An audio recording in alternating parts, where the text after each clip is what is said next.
buenos días. Nos encontramos en Unila. Nuestro equipo está conformado por Eloísa, Rocío, Edna, Grisel y yo, una servidora, Gabriela.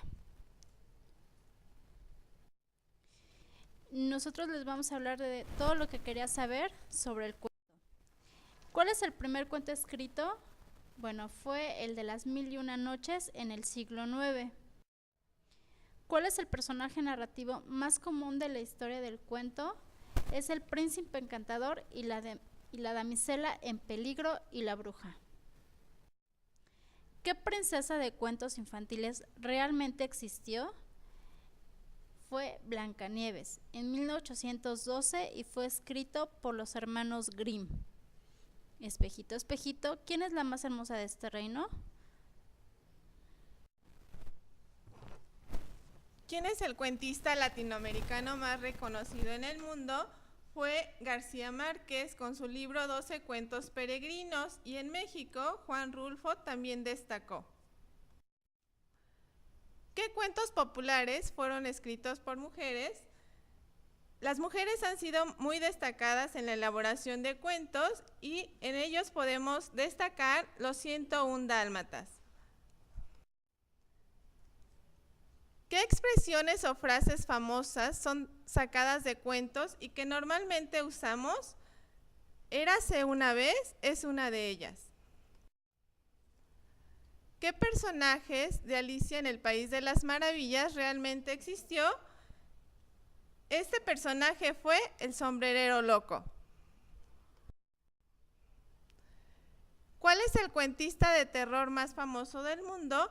El terror llama mucho la atención de todas las poblaciones y aquí destacó el escritor Edgar Allan Poe. ¿Qué cuentista famoso fue un criminal? El escritor Arthur Conan, conocido por su obra novelista Sherlock Holmes y por sus cuentos de Lost Star y Poison Bear, jamás fue arrestado por un asesinato que, según el psicólogo llamado Roger Gary, defendió la teoría de que este escritor había asesinado a un amigo, ¿sí? ¿Quién ha matado por un cuento? William Robert fue un novelista y cuentista estadounidense que se escapó a México con su esposa Joan Warren y decidió recrear una de las escenas del cuento suizo, en el que el personaje principal le disparaba a una manzana que estaba colocada en la cabeza de su hijo, debido a que el escritor tenía mala puntería y que su esposa estaba bajo las influencias de varias drogas. Esta recibió un disparo en la ceja y murió instantáneamente. ¿Qué síndrome tiene el nombre de un personaje de cuento? El famoso cuento de Peter Pan. Se refiere al conjunto de rasgos que provoca la incapacidad de un hombre de renunciar a su hijo para ser padre, es decir, no puede dejar atrás su niñez.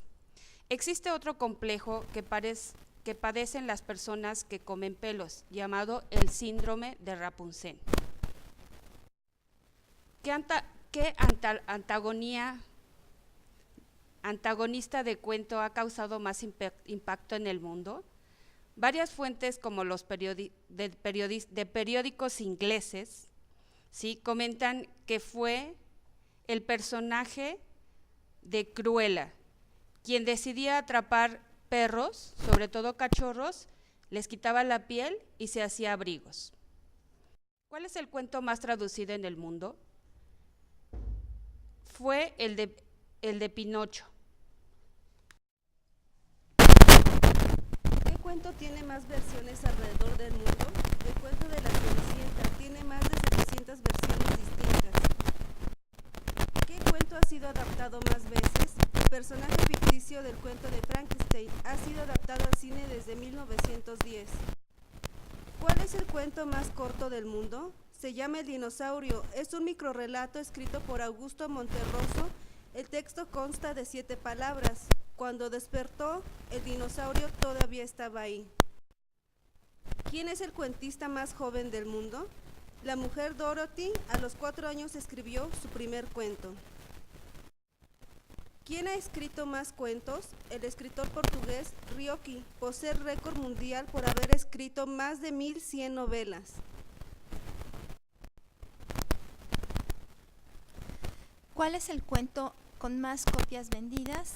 Se trata del Principito, escrito por el francés Antoine de Saint-Exupéry, que es el cuento más vendido con una cantidad de 140 millones de copias.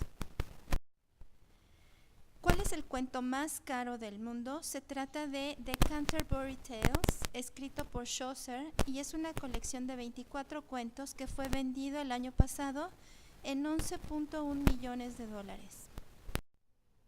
¿A quién pertenece la colección más grande de cuentos? A Luis Alberto Cuenca, que fue director de la Biblioteca Nacional de España. Posee una colección de libros que sobrepasa los 40.000 volúmenes, entre ellos la edición ilustrada del Conde de Montecristo por Alexandre Dumas. ¿Por qué los cuentos originales son tan terroríficos? Durante la época medieval, los cuentos eran narraciones que pasaban las abuelas de generación en generación para atemorizar a los niños, para que tomasen precaución cuando enfrentaban la cruda realidad. Un ejemplo de esto es La Caperucita Roja.